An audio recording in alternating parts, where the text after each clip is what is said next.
बेटा अब हम डिस्कस करने वाले हैं आज की वीडियो में चैप्टर नंबर 2 की unit number 2 theory of demand and supply का नेक्स्ट वन टॉपिक। ठीक है, और आज का हमारा टॉपिक रहने वाला है कार्डिनल अप्रोच के बारे में। आपने पढ़ लिया था, उसके बाद हम डिस्कस कर रहे थे ऑर्डिनल अप्रोच, और ऑर्डिनल अप्रोच में लास्ट वर्किंग डे में हमने क्या की थी, रैंकिंग्स प्रोवाइड की थी। क्या प्रोवाइड की थी बेटा, रैंकिंग्स प्रोवाइड की थी। उन रैंकिंग के भी यहाँ पर आपने क्या किया था, इंडिफरेंस कर्व के बारे में पढ़ा था। ठीक है ना, इंडिफरेंस कर्व क्या करती है, ग्राफिकली रिप्रेजेंट करती है किसको, जो आपको किसी दो कॉम्बिनेशन, दो गुड्स के कॉम्बिनेशन थे उनसे मिलने वाली सेटिस्फैक्शन को आप क्या करते हो, इंडिफरेंस कर्व के थ्रू ग्राफिकली रिप्रेजेंट करते हो। मेरे को बोला इंडिफरेंस कर्व मैप क्या होता है बेटा, इंडिफरेंस कर्व का जब आप कॉम्बिनेशन बना देते हो, इंडिफरेंस कर्व्स का जब आप क्या बना देते हो, कॉम्बिनेशंस बना देते हो, तो उन कॉम्बिनेशंस को रिप्रेजेंट करने वाले मैप को क्या बोलते हो आप, indifference curve map. It means यहां पे मोर देन वन इंडिफरेंस कर्व आपको देखने को मिलेंगे, और जो different kind of indifference curve होंगे वो 1 2 3 4 5 जस्ट लाइक दिस, ऊपर ऊपर ऊपर ऊपर ऊपर जाती ही मिलेगी। ठीक है ना, ये मेरे को बोला द एंटायर यूटिलिटी, यूटिलिटी का मतलब want satisfying power of any kind of community, उसको क्या बोलते हो आप, यूटिलिटी। यूटिलिटी को मेजर किस में करते हो बेटा, in term of utils. The entire utility function of an individual can be represented by an indifference curve। ये किसके थ्रू रिप्रेजेंट होता है आपका, इंडिफरेंस कर्व के थ्रू। किसके थ्रू बेटा, इंडिफरेंस कर्व। इट मींस किसी भी ह्यूमन बीइंग को गुड्स एंड सर्विसेज को कंज्यूम करने से जो सेटिस्फैक्शन मिलती है उसको आप मेजर करते हो किसमें बेटा, यूटिलिटी में। और उस यूटिलिटी को जब आप ग्राफिकली रिप्रेजेंट करने के लिए जाओगे उसको क्या बोलोगे आप, indifference curve, which is a collection of indifference curve. बेटा यहाँ पे सिंगल इंडिफरेंस कर्व नहीं होगी, इनफैक्ट आपका ग्रुप ऑफ क्या होगा, इंडिफरेंस कर्व, पूरा ग्रुप होगा यहाँ पे, in which each curve correspond to a different level of satisfaction. हर एक इंडिफरेंस कर्व आपको डिफरेंट लेवल ऑफ सेटिस्फैक्शन देती है।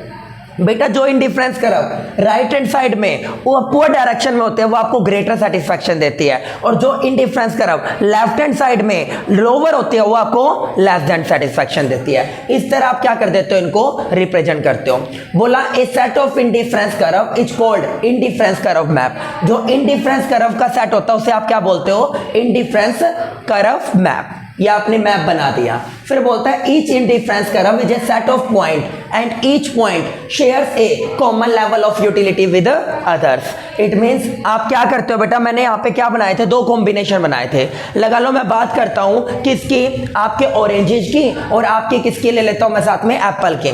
बेटा एक पर्सन ऐसा है जो एक एप्पल और 10 ऑरेंजेस का क्या बनाता है, कॉम्बिनेशन। एक पर्सन ऐसा भी है जो जनरली 2 तो एप्पल और 7 ऑरेंजेस का कॉम्बिनेशन बनाता है। एक बंदा ऐसा है जो 3 एप्पल और 4 ऑरेंजेस का कॉम्बिनेशन बनाता है, और एक बच्चा ऐसा भी है जो 4 एप्पल और 4 ऑरेंजेस का कॉम्बिनेशन बनाता है। बट ईच पॉइंट यानी ईच सेगमेंट पे आपको जो मिलने वाली सेटिस्फैक्शन होगी हर बच्चे को सिमिलर मिलेगी। यानी उन्होंने अपने खुद की डिजायर से, खुद की इच्छा से ये सारे के सारे कॉम्बिनेशन सेलेक्ट किए हैं। तो यही बोल रही है मेरे को कि a set of indifference curve is called indifference curve map. Each indifference curve is a set of point and each point share a common level of utility। Her point पे क्या मिलेगी बेटा आपको, common level of utility with others. दूसरों जैसे आपको मिल रही है ना, एक बच्चे को जो मिलेगी दूसरे को भी सिमिलर मिलेगी, बट कॉम्बिनेशन सारों के अलग अलग होंगे। फिर बोलता है मूविंग अपवर्ड। अभी मैंने बताया था बेटा अगर आप अपवर्ड राइट हैंड साइड में जाते हो, कहां पे बेटा, राइट हैंड साइड में, इट मींस वो रिप्रेजेंट कर रहा है आपको ज्यादा सेटिस्फैक्शन मिल रही है। मूविंग लेफ्टवर्ड, अगर आप बैकवर्ड साइड में जाओगे बेटा, ठीक है ना, बैकवर्ड साइड में, लेफ्ट हैंड साइड में, तो बेटा आपको क्या मिलेगी, कम। इट मींस वहां पे सेटिस्फैक्शन का लेवल गिर रहा होगा in compare of another one. ठीक है बेटा, ये राइट हैंड साइड वो लेफ्ट हैंड साइड होगी। फिर इसी टॉपिक में आपने क्या किया, ये इंडिफरेंस क्या बना दी, अलग अलग कर्व बना दी। बेटा ये क्या है, IC1। IC1 पे जो आपके सेटिस्फैक्शन का लेवल होगा, जो आप उसे मेजर कर रहे हो, सबसे कम सेटिस्फैक्शन मिलती है। IC2 में IC1 के कंपेयर में आपको क्या मिलेगी, ज्यादा सेटिस्फैक्शन, और IC3 में IC2 के कंपेयर में more than satisfaction. It means मैं क्या बोलना चाहता हूं, मैं आपको ये बोलना चाहता हूं जैसे जैसे आप क्या बेटा, जैसे जैसे आप क्या करोगे, आगे बढ़ोगे राइट हैंड साइड में, आपकी सेटिस्फेक्शन का लेवल वैसे वैसे बढ़ता चला जाएगा, और जैसे जैसे आप बैकवर्ड साइड में जाओगे आपके सेटिस्फेक्शन का लेवल गिरता चला जाएगा। समझ रहे हो मेरी बात को? ये आपको किसने बताया? ये आपका क्या है, indifference map.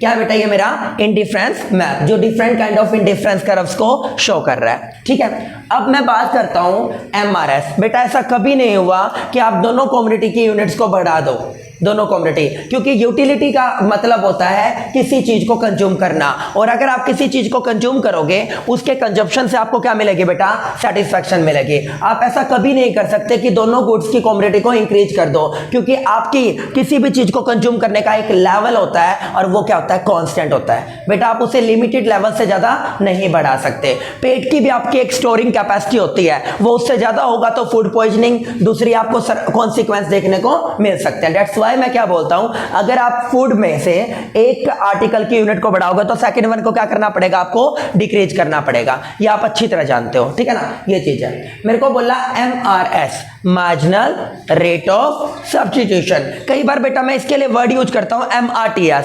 Marginal rate of transformation substitution, but 99.9% paper में क्या देखने को मिलता है, MRS। अगर मैं TS पूछ लूं तो क्या बोलोगे, marginal rate of transformation substitution, अगर पूछूं तो, अदरवाइज मैं यही पूछने वाला हूं। बेटा MRS क्या बोलता है, जैसे जैसे आप किसी कम्युनिटी की एक यूनिट को क्या करते हो, इंक्रीज करते हो, सेकंड वन जो उसकी क्या है, सब्स्टिट्यूट है, जो उसके साथ यूज होने वाली होगी, बेटा उसे क्या करना पड़ेगा, आपको डिक्रीज। इट मींस सर अगर आप एप्पल्स की यूनिट को बढ़ाओगे तो ऑरेंजेस को क्या करना पड़ेगा, कम करना पड़ेगा। क्या आप मेरी बात से सहमत हो? तभी आपके कॉम्बिनेशन बनेंगे, बिल्कुल करेक्ट, ठीक है ना, तभी आपके क्या बनेंगे, कॉम्बिनेशन। अब मैं इसको एक डेमो के थ्रू बताता हूं बेटा। देखो डेमो में हमने क्या ले लिया, एक तो हमने ले लिया कॉम्बिनेशंस। क्या ले लिए, कॉम्बिनेशंस ABCD। फिर बेटा आपने क्या किया, यहां पे ले लिया एप्पल्स और यहां पे ले लिए ऑरेंजेस, एप्पल और ऑरेंजेस। चलो एप्पल्स की आपने कितनी यूनिट ली, 1। बेटा ऑरेंज की कितनी ली आपने, 10। एप्पल की बढ़ाकर कितनी कर दी, 2। आपको ऑरेंज रिड्यूस करना पड़ेगा, 7। थर्ड कॉम्बिनेशन में 3, ये कितना कर दिया आपने, 5। बेटा फोर्थ में 4 और ये कितना कर दिया, 4। समझ रहे हो? अब मैं क्या निकालना चाहता हूं, MRS। क्या निकालना चाहता हूं बेटा, MRS। पहले वाले में बेटा कांस्टेंट रखना, क्योंकि फर्स्ट यूनिट इनिशियल होती है। बेटा एप्पल की एक यूनिट को बढ़ाने के लिए, एप्पल की एक यूनिट को बढ़ाने के लिए ऑरेंज की कितनी सेक्रीफाइस करनी पड़ेगी, 3। 2 से 3। एक बढ़ाने के लिए बेटा कितनी सेक्रीफाइस करनी पड़ी, 2। और बेटा यहाँ पे एक को बढ़ाने के लिए कितना सरेंडर करना पड़ा, 1। समझ रहे हो क्या मेरी बात को? बेटा ये जो टेबल मैंने बनाई है इसको बोलते हैं MRS। क्या बोलते हैं, MRS table, marginal rate of substitution. जहां पर आपको फर्स्ट वन कम्युनिटी की यूनिट्स को बढ़ाने के लिए उसके अपोजिट दूसरी का क्या करना पड़ गया, सरेंडर। ऐसा कभी नहीं होगा कि आप एप्पल को भी बढ़ा दो और ऑरेंज को भी बढ़ा दो, ठीक है ना, ऐसा नहीं होता। ठीक है, तो आपने इसको बढ़ाने के लिए, एप्पल्स की यूनिट को बढ़ाने के लिए ऑरेंज को क्या किया, सरेंडर किया। ये क्या है, MRS टेबल। ठीक है बेटा, ये बोलता है it is the rate at which a consumer is prepared to exchange good X good X in replace of good Y। बेटा जहां पर कोई भी पर्सन गुड X को, वट वो कोई भी हो, ठीक है ना, उसको रिप्लेस करने के लिए रेडी है गुड Y के लिए, या गुड Y को रिप्लेस करने के लिए रेडी है गुड X के लिए, वट ठीक है ना, holding the level of satisfaction constant. बेटा ईच एंड एवरी कॉम्बिनेशन, अमन हर एक कॉम्बिनेशन में जो सेटिस्फैक्शन का लेवल वो क्या होगा बेटा, कांस्टेंट। हर एक लेवल पर सेटिस्फैक्शन का लेवल क्या होगा बेटा, कांस्टेंट होगा। तुम्हारी मर्जी है, तुम कॉम्बिनेशन A की बात करो, कॉम्बिनेशन B की बात करो, कॉम्बिनेशन C की बात करो, या कॉम्बिनेशन D की, सभी जगह आप क्या हो, सिमिलर मैनर में क्या हो गए, सेटिस्फाई हो गए। ठीक है ना, ये बच्चा ये बच्चा ये बच्चा ये बच्चा सब सेटिस्फाई है। ठीक है, उसको दिखाता है। MRS alone, any segment of an indifference curve refers to the maximum rate at which a consumer would willingfully exchange unit of Y for good X। बेटा ये वो रेट होती है जहां पर कोई भी कंज्यूमर बिना किसी दबाव के गुड X को गुड Y के लिए या गुड Y को गुड X के लिए एक्सचेंज करने के लिए रेडी है। ठीक है ना, जहां पे वो एक्सचेंज करने के लिए रेडी है। MRS any point on indifference curve is equal to the slope of curve at that point. ये बेटा उसके स्लोप के क्या होता है, इक्वल होता है उस पॉइंट के स्लोप के। फिर बोलता है the principle of diminishing marginal rate of substitution the state that move to of goods Y. अगर बेटा आप क्या करोगे, गुड्स वाई की तरफ मूव करोगे तो आपको क्या करना पड़ेगा, कंज्यूमर को गुड एक्स की यूनिट को क्या करना पड़ेगा, सैक्रिफाइस करना पड़ेगा। क्या आप मेरी बात से सहमत हो? वो बोला अगर आप गुड वाई की तरफ मूव कर रहे हो तो आपको किसको सरेंडर करना पड़ेगा, गुड एक्स को, और अगर आप गुड एक्स की तरफ मूव कर रहे हो तो आपको किसको सरेंडर करना पड़ेगा, गुड वाई को। आप दोनों को नहीं बढ़ा सकते, आप दोनों को नहीं बढ़ा सकते। देखो बेटा मैं किसकी तरफ मूव कर रहा हूं तुम्हारी नजर में, एप्पल्स की तरफ मूव करने के लिए मैं किसको सरेंडर करता जाने लग रहा हूं, ऑरेंजेस को, ठीक है ना, यही बात है। तो ये बोलता है अगर आप चाहते हो एप्पल्स की तरफ मूव करना देन आपको किसको छोड़ना पड़ेगा बेटा, ऑरेंजेस को। आप दोनों को नहीं बढ़ा सकते, और दोनों बढ़ाओगे तो मेरा ये टॉपिक क्रिएट नहीं होगा। अगर आप दोनों को बढ़ाओगे ना तो मैं जो पढ़ा रहा हूं आपको वो टॉपिक क्रिएट नहीं होगा, क्योंकि इकोनॉमिक्स अजम्पशनल होती है, अजम्पशंस के ऊपर बेस्ड। अगर वो बात पूरी करोगे तभी होगी। अब बोलता है किसने कर दिया, move to good Y at, क्या बोल रही है मेरे को, पर to the consumer in proportion of good X the less Y, क्या कर देगा वो, वाई को क्या करेगा, willingfully to substitute for another unit of X, ठीक है ना। अब ये बोलता है एक्स की यूनिट को अगर आप रिड्यूस करोगे वाई को बढ़ा दोगे, वाई को रिड्यूस करोगे तो एक्स को बढ़ा दोगे, इस तरह काम करते हो। अब बोलता है want for a particular goods is sustainable, इसका मतलब होता है बेटा किसी भी पार्टिकुलर गुड्स की आपकी जो वांट होते हैं वो कांस्टेंट है। बेटा अगर आप मन चले हो ना, मन चले कभी यहाँ पे कभी यहाँ पे कभी यहाँ पे कभी यहाँ पे, मैं कभी भी आपको कुछ समझा नहीं पाऊंगा। ये बोलता है किसी भी कम्युनिटी को लेके आप सर्टेन हो, आप बोलते हो सर हम अपनी बात से नहीं पलटेंगे। बेटा फाइनल डिसीजन ले चुके हो, यस सर, पलटोगे तो नहीं सर। तो ये बोलता है कि किसी भी कम्युनिटी की जो वांट्स होती है वो सस्टेनेबल होती है, इट मींस कांस्टेंट होती है वो, ठीक है ना, वो नहीं बदलेगी। फिर बोलता है most goods are in perfect substitute of one another, MRS would remain constant in if they are perfect substitutes. अब सुनो, काफी सारी गुड्स ऐसे होते हैं बेटा जो सर पांव भी नहीं मिलते, जैसे एप्पल का हाउस के साथ कोई सर पांव नहीं मिलते। एप्पल का हाउस के साथ क्या कॉम्बिनेशन है, एप्पल का ऑरेंज के साथ है, एप्पल का बनाना के साथ है, बट बेटा एप्पल का हाउस के साथ क्या कॉम्बिनेशन है, कोई कॉम्बिनेशन। इनको बोलते हैं इनपरफेक्ट सब्स्टिट्यूट्स, जो आसपास भी नहीं होते। ये बोला अगर आप एमआरएस को पढ़ना चाहते हो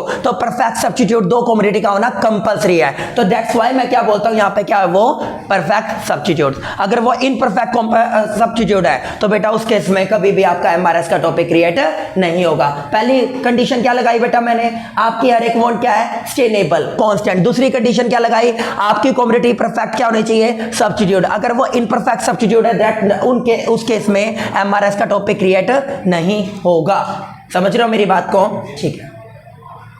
सर एक बात बताओ बेटा, इस पॉइंट के बारे में एक और बात आप डिस्कस कर लेते हैं। आपने अपनी वांट्स को क्या रख रखा है, कांस्टेंट। वो कांस्टेंट क्यों रख रखा है, क्योंकि जिस वांट्स के लेके आप बात करने लग रहे हो ना आप वहां पर सेटिस्फाई हो जाओगे। इट मींस एक पॉइंट, एक सेगमेंट ऐसा जरूर आएगा जहां पे आप जो दो कम्युनिटी का कॉम्बिनेशन बना रहे हो, जो भी आपने एप्रोप्रिएट कॉम्बिनेशन चुना है, वहां पे आप फुली सेटिस्फाई हो जाओगे। और हर इंसान किसके लिए काम करता है, सेटिस्फैक्शन को लेके। आप अगर फुली सेटिस्फाई हो किसी पॉइंट पे, वही आपका बेस्ट कॉम्बिनेशन कहलाता है, ठीक है। अब बेटा हम एमआरएस की टेबल के बाद इसी टेबल को क्या करेंगे, ग्राफिकली रिप्रेजेंट करेंगे। आपने देखा एप्पल को बढ़ाने के लिए किसको वो कर रहे हो आप, ऑरेंजेस को, ठीक है ना, एमआरएस।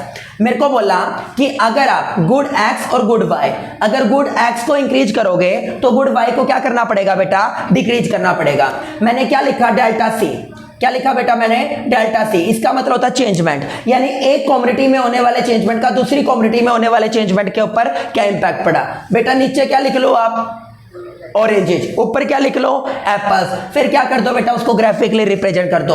आप क्या देखोगे एमआरएस के केस में, ऊपर क्या आएगा, डेल्टा सी का मतलब क्या है, कौन सी कम्युनिटी, जिसका लॉस हुआ है, और अपॉन में जिसको गेन किया आपने, ठीक है ना, loss of first community upon में क्या जाएगा, गेन ऑन अनदर वन। इस तरह बेटा आप क्या करते हो, इसको ग्राफिकली रिप्रेजेंट। ऊपर लॉस, जो आपने लॉस उठाया, नीचे क्या जाएगा बेटा, जिस कम्युनिटी ने गेन उठाया उसको दिखा दोगे। ये आपकी टेबल होगी, इसको ग्राफिकली क्या कर दोगे, रिप्रेजेंट कर दोगे।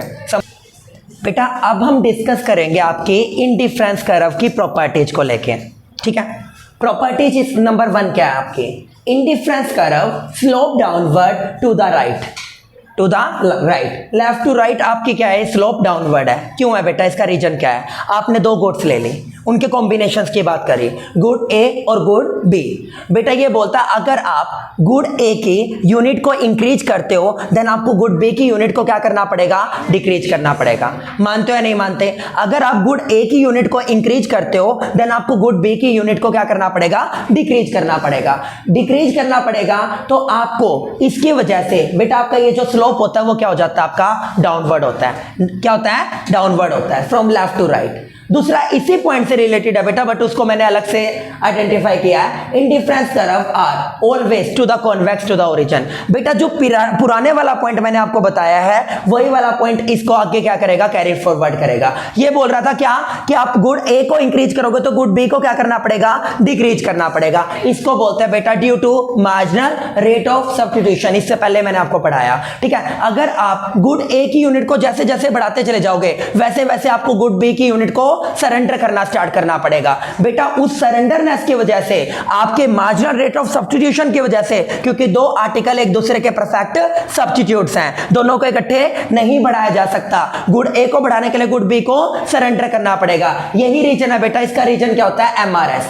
इसका रीजन क्या है बेटा, MRS, due to marginal rate of substitution. बेटा ये क्या होता है, कॉन्वेक्स टू द ओरिजिन। क्या होता है बेटा, कॉन्वेक्स। अगर आपका अंदर से बाहर की तरफ मुंह जाएगा कॉन्वेक्स, बाहर से अंदर की तरफ आएगा कनकेव। ये क्या है, convex. Indifference curve can never intersect each other just like this. बेटा ये चीज गलत है। मैंने बोला था जैसे जैसे आप आगे बढ़ते चले जाते हो जितना ऊपर इंडिफरेंस कर्व होंगे, इंडिफरेंस मैप में आपको बताया था, वो उतने हायर लेवल ऑफ सेटिस्फैक्शन को रिप्रेजेंट करता है। बेटा अगर दो इंडिफरेंस कर्व एक दूसरे को इंटरसेक्ट कर जाए तो ये मान लेना कि उन दोनों से मिलने वाली सेटिस्फैक्शन पैरेलल बिल्कुल सेम है, और ऐसा कभी पॉसिबल नहीं हुआ, क्योंकि जैसे जैसे आप कॉम्बिनेशन चेंज करोगे आपके हायर लेवल ऑफ सेटिस्फैक्शन हमेशा ऊपर की तरफ आएगी और लोअर लेवल ऑफ सेटिस्फैक्शन नीचे की तरफ आएगी। वो कभी भी एक दूसरे को इंटरसेक्ट नहीं कर सकती। इंटरसेक्ट मींस दोनों से सेम सेटिस्फैक्शन मिलेगी, दोनों से पैरेलल सेटिस्फैक्शन मिलेगी, वो कभी पॉसिबल हुआ ही नहीं। ये उसके बाद a higher indifference curve represent higher level of satisfaction than lower one. जैसे जैसे आप ऊपर की तरफ जाओगे बेटा IC1, IC2, IC3, जैसे जैसे आप क्या करोगे ऊपर की तरफ जाओगे वैसे वैसे आपके सेटिस्फैक्शन का लेवल बढ़ता चला जाएगा। इट मींस जितने ऊपर इंडिफरेंस करोगे उतने ज्यादा हायर लेवल ऑफ सेटिस्फैक्शन को वो क्या करती है बेटा, रिप्रेजेंट करती है। ठीक है, एक प्रॉपर्टी आपकी ये है। और last one, A indifference curve will never touch इधर एक्सिस। बेटा देखो ना तो वो कभी एक्स एक्सिस को छूने वाली ना ही कभी वाई। अगर उसने दोनों में से किसी भी एक्सिस को छू दिया तो बेटा इसका मतलब ये मान लेना कि वहां पर कॉमोडिटी का जो कंजप्शन लेवल है, जो कॉम्बिनेशन लेवल है वो जीरो है। और बेटा ये कभी पॉसिबल नहीं होता। मिनिमम एक कॉमोडिटी लो बट आपको कॉम्बिनेशन के लिए एक कॉमोडिटी तो लेनी पड़ेगी, ठीक है ना। उससे ज्यादा कितनी हो सकती है, उससे कम जीरो है तो बेटा एक सिंगल कॉमोडिटी रह जाएगी, और कभी भी एक सिंगल कॉमोडिटी का कॉम्बिनेशन नहीं होता। मिनिमम कितनी कॉमोडिटी का होता है बेटा, दो। दैट्स व्हाई कभी भी ये एक्स या वाई दोनों में से किसी भी एक्सिस को टच नहीं करती। लाइफ में कभी ऐसा नहीं होगा कि आपको इंडिफरेंस कर्व कभी किसी एक्सिस को टच करती हुई मिले। बेटा नेक्स्ट टॉपिक है अपना बजट लाइन। आपको ये पता है किसी भी कंज्यूमर को सबसे पहले जो उसका टारगेट होगा मैक्सिमम सेटिस्फैक्शन गेन करनी है। But sir maximum satisfaction gain करने के लिए आपने जो इंडिफरेंस करा और इंडिफरेंस मैप के बारे में पढ़ा, आपके पास कितनी गुड्स थी, दो गुड्स थी, good A, good B, good X, good Y, whatever, ठीक है ना। अब वो अपने पास सबसे बड़ी प्रॉब्लम जो है वो है लिमिटेड इनकम। बेटा उसके पास जो आपका बजट है वो लिमिटेड है। अब उसको उस लिमिटेड बजट से क्या करना है, मैक्सिमम सेटिस्फैक्शन गेन करनी है उस लिमिटेड बजट के थ्रू। ये सबसे बड़ी प्रॉब्लम है। तो बेटा बजट लाइन क्या होती है, बजट लाइन वो ही ग्राफिकली रिप्रेजेंटेशन होगा किसका, बजट सेट का। किसका बेटा, बजट सेट का। जब आप बजट सेट को ग्राफिकली ग्राफ पेपर पर दिखाओगे, मेंशन करोगे, तो वो क्या बन जाएगी, आपकी बजट लाइन बन जाएगी। अब आपको ये देखना है कि किसी भी कंज्यूमर के पास जो इनकम को लेके जो टोटल उसके पास जो बजट होगा उसको वो किस तरह दो कम्युनिटी के ऊपर खर्च करने वाला है जिससे उसको क्या मिल सके, मैक्सिमम सेटिस्फैक्शन मिल सके। हम इसके बारे में डिस्कशन करने वाले हैं। वो बोला a consumer always to gain maximum satisfaction. बेटा किसी भी कंज्यूमर का किसी भी कमोडिटी को खरीदना और उसे कंज्यूम करने के पीछे जो मेन मोटिव होता है वो क्या होता है? मैक्सिमम सेटिस्फैक्शन गेन करने का। By reaching upon higher indifference curve, आप अच्छी तरह जानते हो जितना इंडिफरेंस कर्व का लेवल अपर होगा, ऊपर जाएगा, उतनी ज्यादा आपको क्या मिलेगी बेटा? सेटिस्फैक्शन। और जितना इंडिफरेंस कर्व का लेवल नीचे होगा बेटा उतनी कम क्या मिलेगी आपको? सेटिस्फैक्शन। तो वो चाहता है कि उसकी indifference curve higher higher higher हो। But in this pursuits of buying more goods and more satisfaction, he has to work under two constructs. इसने बोला बेटा अगर आप ज्यादा गुड्स को कंज्यूम करके ज्यादा सेटिस्फैक्शन गेन करना चाहते हो, इसके पीछे दो आपके क्या होंगे? फैक्टर्स होंगे जिनके बारे में आपको स्टडी करनी है। नंबर 1, बजट लाइन के लिए ही हैज टू पे। बेटा उसको गुड्स को कंज्यूम करने से पहले खरीदना पड़ेगा, खरीदने के लिए उसे क्या करना पड़ेगा? पे करना पड़ेगा। उसे पे करना पड़ेगा डेफिनेटली, ठीक है ना। आप अकाउंट्स नहीं पढ़ रहे हो जहां पे ओन क्रेडिट बात चलेगी, आप इकोनॉमिक्स पढ़ रहे हो जहां पे इमीडिएटली पेमेंट करनी आती है आपको। दूसरी बात, he has a limited money. बेटा खरीदना कोई मैटर नहीं करता, आपका बजट मैटर करता है। आपके पास लिमिटेड मनी है, उस लिमिटेड मनी को आप गुड्स को खरीदने के लिए खर्च करने वाले हो। किस चीज के लिए? मैक्सिमम सेटिस्फैक्शन गेन करने के लिए। Means important budget constant. It means आपकी इंपॉर्टेंस किसकी बढ़ जाती है? लिमिटेड मनी के साथ बजट की, कि किस तरह मैं अपने 100 रुपए को, किस तरह मैं अपने 200 रुपए को दो कमोडिटी के ऊपर खर्च करूं जिससे मुझे मैक्सिमम सेटिस्फैक्शन मिले और मुझे कभी निराशा ना मिले। तो इसको देखने के लिए आप काम करते हो। इसने दो कमोडिटी लिया बेटा, कॉम्बिनेशन हमेशा दो का होता है। प्राइस ऑफ एक्स, उसकी मल्टीप्लाई किससे कर दी बेटा? क्वांटिटी। लगा लो मैंने क्या कर दिया? 10 क्वांटिटी ली और प्राइस ऑफ एक्स कितने का है? 2 का। तो 10 इंटू 2 कितने रुपए गए? 20। तो 40 बच गए। किसके लिए कर सकता हूं मैं? बी के लिए। प्राइस ऑफ वाई इंटू में क्वांटिटी, 40 रुपए बच गए थे, ये 1 रुपए किया बेटा, लगा लो। तो 40 इंटू 1 कितनी होगी? 40। तो 20 यूनिट किसकी खरीदी मैंने? First one. 40 किसकी खरीदी मैंने? Second one. टोटल बजट कितना है बेटा मेरा? कितना? 60। ठीक है, ये मेरे को बोलता है प्राइस ऑफ एक्स इंटू में quantity of X, price of Y into में क्वांटिटी ऑफ वाई। क्या हो जाएगा बेटा आपका जो बजट होगा? क्या होगा ये? B for budget. Greater than होना चाहिए बेटा, या तो इक्विवेलेंट या ग्रेटर देन। ये बोला या तो इक्विवेलेंट हो या बजट हमेशा ज्यादा हो, नहीं तो आपको नॉन अटेनेबल कॉम्बिनेशन मिलेंगे। उधार बंद है जी, इस टॉपिक में उधार का कोई खेल नहीं है। Here B is the total money available to purchase goods. Goods को खरीदने के लिए जो आपके पास क्या होती है? टोटल मनी अवेलेबल होते हैं, उसको दिखाता है बी। ठीक है ना। अब इसके रिगार्डिंग बात करता हूं बेटा। इसने यहाँ पे टोटल कितना बजट माना? 60। बेटा वट एवर 60 रुपए में आप गुड एक्स की कितनी यूनिट खरीदो और गुड वाई की? पहले वाले में मैंने गुड एक्स की कितनी खरीदी? 10 की मल्टीप्लाई 2 से करी थी और 40 यूनिट किसकी खरीदी? वाई। दूसरे में लगा लो मैंने 20 यूनिट खरीद ली, 20 दूनी 40। उसके लिए कितने बचे? कितने बचे हैं? 20, यानी 20 यूनिट। अगले वाले में मैंने इसकी कितनी खरीद ली? 30 दूनी 60। उसके लिए क्या बचा? 0। अगले वाले में बेटा मैंने क्या कर दिया? इसकी 0 कर दिया और उसकी 60। ये मेरे ऊपर डिपेंड करता है, ठीक है ना। इस तरह बेटा आपने क्या कर दिया? इसकी कितनी यूनिट खरीद सकते हो मैक्सिमम? 60 इंटू 1। 60 इंटू 1 तो कितनी यूनिट कर सकते हो आप? 60 यूनिट। और बेटा इसकी कितनी कर सकते हो? 30 इंटू 2 कितनी यूनिट खरीद सकते हो? 30 यूनिट। कितनी बेटा? 30। तो गुड एक्स की कितनी यूनिट होगी? 30। और गुड वाई की कितनी यूनिट होगी? 60। ठीक है बेटा, ये आपने क्या कर दिया? टोटल 60 रुपए को क्या कर दिया? रिप्रेजेंट कर दिया, जो आपका बजट था। मैं उसके बाहर तो नहीं गया ना। अब बेटा अगर मैं आपको 60 रुपए देके 90 रुपए का माल खरीदने के लिए बोलूं, जा खरीद के लाओ, ठीक है ना। आपको कोई नहीं जानता मार्केट में जो आपकी उधार कर लेगा, तो आपको 60 रुपए तक की गुड्स ही परचेज करने को मिलेगी या 90? 60। तो अगर आप 60 रुपए में 60 रुपए तक की गुड्स को खरीदते हो तो वो तो होगा आपका इक्विलिब्रियम लेवल, उसमें कोई दिक्कत नहीं। अगर उससे कम आप ही कहते हो 40 रुपए में बात बन गई, इसको बोलते हैं बेटा अटेनेबल कॉम्बिनेशन।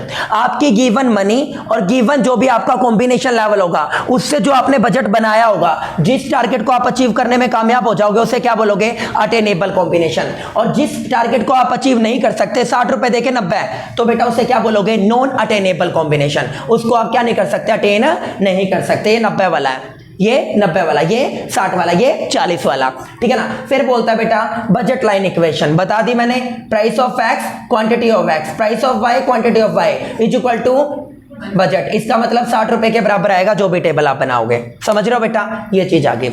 अब मैं बात करता हूं किसको लेके, बजट लाइन की शिफ्टिंग को लेके और उसके रोटेशन को लेके। शिफ्टिंग में बेटा आपको मैंने बताया हुआ है इंक्रीज और डिक्रीज आता है। मैंने डिमांड वाले में भी आपको बताया था इंक्रीज इन डिमांड और डिक्रीज इन डिमांड। सप्लाई वाले में बताता है इंक्रीज इन सप्लाई और डिक्रीज इन डिमांड, ठीक है ना, डिक्रीज इन सप्लाई, ठीक है। अब ये बोलता है शिफ्टिंग ऑफ बजट लाइन, उसके क्या केसेज होते हैं। Number 1 change in income. अगर बेटा कंज्यूमर के इनकम का लेवल बढ़ जाएगा, अगर कंज्यूमर के इनकम का लेवल बढ़ जाएगा तो बेटा वो अपना बजट बढ़ा देगा या कम कर देगा, बढ़ा देगा, ठीक है ना। अब वो थोड़ा और एक्सपेंडिचर बढ़ा देगा अपने स्टेटस को इंक्रीज करने के लिए, ठीक है ना। तो ये आपका क्या होता है, चेंज इन इनकम। दूसरा change in price of the both goods. बेटा अगर आपकी दोनों गुड्स के प्राइस चेंज हो जाते हैं, वट एवर वो डिक्रीज हुआ है या वट एवर वो इंक्रीज हुआ है, सेम डायरेक्शन में, सेम डायरेक्शन, तो भी बेटा बजट लाइन क्या हो जाएगी, शिफ्ट, या तो राइट हैंड साइड में या लेफ्ट हैंड साइड में, इसको रिप्रेजेंट करता है। अब ये मेरे को बोला बेटा आपने जो ये काम किए हैं, या आपने जो क्या किए हैं, ये काम किए हैं। पहले मैं इनकम को लेके बात करता हूं। ये मेरी पहले वाली बजट लाइन थी इनिशियल।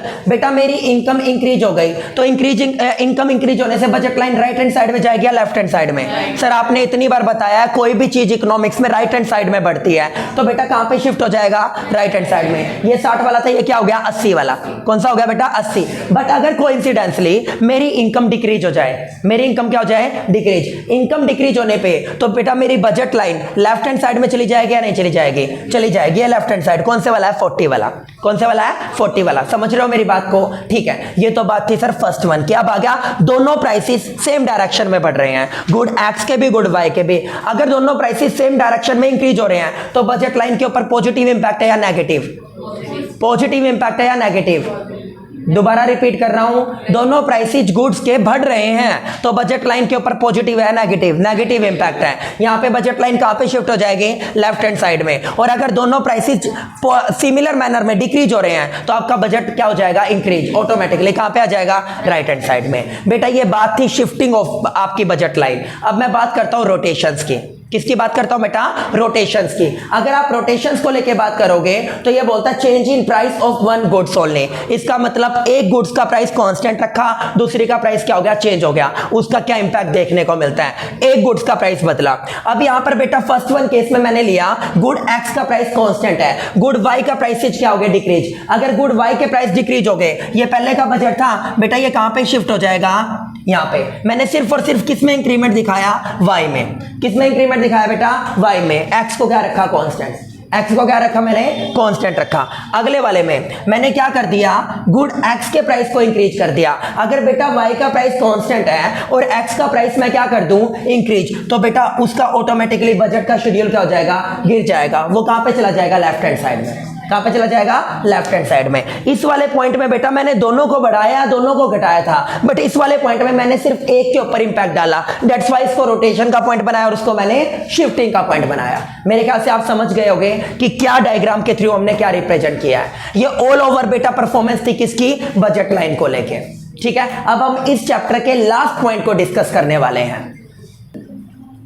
बेटा आगे हम इस चैप्टर का लास्ट पॉइंट डिस्कस करने जा रहे हैं और वो है कंज्यूमर इक्विलिब्रियम लेवल।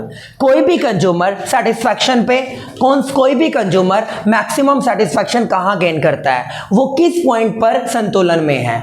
आपको मैं बता दूं, कोई भी कंज्यूमर उस पॉइंट पे इक्विलिब्रियम लेवल पे होता है जहां पर वो अपने करंट के बिहेवियर को दी बेस्ट मानता है और किसी भी सिचुएशन में, किसी भी थ्योरी में वो अपने आप को चेंज करना पसंद नहीं करता। वट एवर मैं आपको कोई भी लालच दूं, मैं आपको कोई भी आपको दिलासे दूं, ठीक है ना, बट आप अपने बिहेवियर को चेंज करना पसंद नहीं करोगे क्योंकि उस पॉइंट पर आप मैक्सिमम सेटिस्फैक्शन गेन कर रहे हो।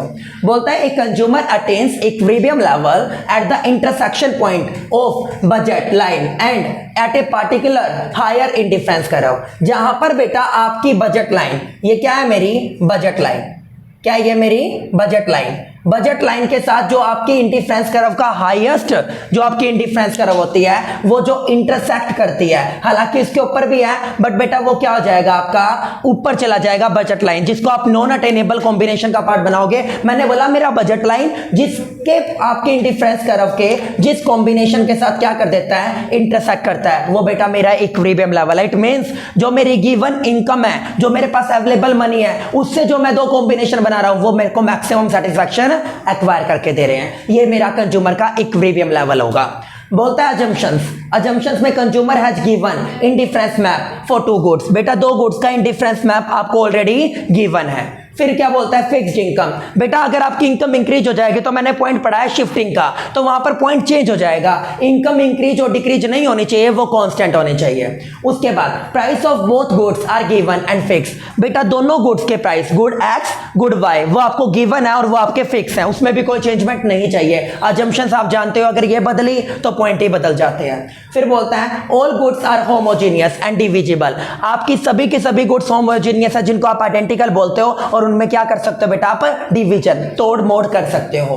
Consumer act rationally. कंज्यूमर अपनी सेटिस्फेक्शन को मैक्सिमाइज करने के लिए दो गुड्स के ऊपर अपनी गिवन इनकम को इस तरह स्पेंड करने वाला है जिससे उसको मैक्सिमम सेटिस्फेक्शन मिल सके। बेटा वो जल्दबाजी में डिसीजन नहीं लेता। ठीक है, अब बोलता है indifference curve analysis is superior to utility analysis. It means indifference curve को मैं बेटर बताने वाला हूं किसके कंपेयर में, यूटिलिटी। मैं ऑर्डिनल अप्रोच को ग्रेटर देन और ज्यादा प्रायोरिटी देने वाला हूं किसके कंपेयर में, कार्डिनल अप्रोच के कंपेयर में। बोला it dispense with the assumption of the measurability of utility.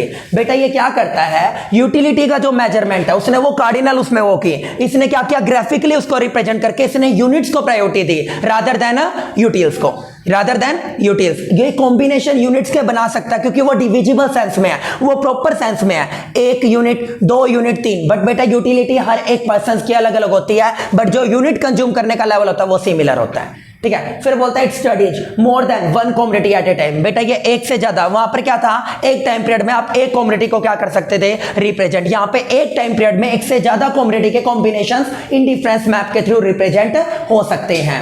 It doesn't assume consistency of the marginal utility of money. बेटा उसने क्या बोला था, मार्जिनल यूटिलिटी ऑफ मनी क्या रहेगी, सेम। ये क्या बोलता है बेटा, ये बोलता है मार्जिनल यूटिलिटी ऑफ मनी के बिना भी मैं कंज्यूमर के सेटिस्फेक्शन लेवल को रिप्रेजेंट करके दे सकता हूं। और इट सैग्रीगेट्स, इसका मतलब होता है बेटा इनकम को क्या करना, डिवाइड करना, अपनी इनकम को टू पार्ट्स में गुड ए और गुड बी में रिप्रेजेंट करना। इफेक्ट फ्रॉम सब्स्टिट्यूशन इफेक्ट, ये सब्स्टिट्यूशन इफेक्ट जो गुड्स ए के बदले में बी का है, बी के बदले में ए का है, उसको अलग कर देता है इनकम का सैग्रीगेशन, कि वो इनकम के बजट को किस तरह गुड ए और बी में बांटने वाला है। उन दोनों को अलग अलग करने में सबसे मेन रोल प्ले करता है जो यूटिलिटी एनालिसिस नहीं करती।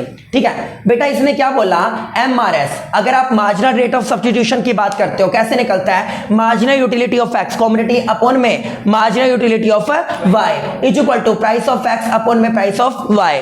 ठीक है ना, प्राइस ऑफ एक्स अपॉन में प्राइस। अगर आपकी marginal utility of X upon में मार्जिनल यूटिलिटी ऑफ वाई किसके इक्विवेलेंट है बेटा, प्राइस ऑफ एक्स और price of Y. It means marginal utility of X upon में क्या जाएगा, price of x, marginal utility of Y upon में क्या जाएगा, प्राइस ऑफ वाई। इनकी क्रॉस मल्टीप्लाई करके बेटा आपने क्या किया था, उसको रिप्रेजेंट किया था। इस चीज को रिप्रेजेंट करने में भी ये क्या होता है, हेल्पफुल होता है। शॉर्ट में आपको एक ही बात बोलूंगा, कोई भी कंज्यूमर उस लेवल पर सेटिस्फाई होता है जहां पर उसकी गिवन इनकम को जो वो डिफरेंट कॉमोडिटी के ऊपर खर्च करके जो कॉम्बिनेशन बना रहा है वहां पे उसको क्या मिलेगी, मैक्सिमम सेटिस्फैक्शन। और वो किसी भी मैनर में अपने जो एटीट्यूड होता है उस एटीट्यूड में चेंजमेंट करना पसंद नहीं करता।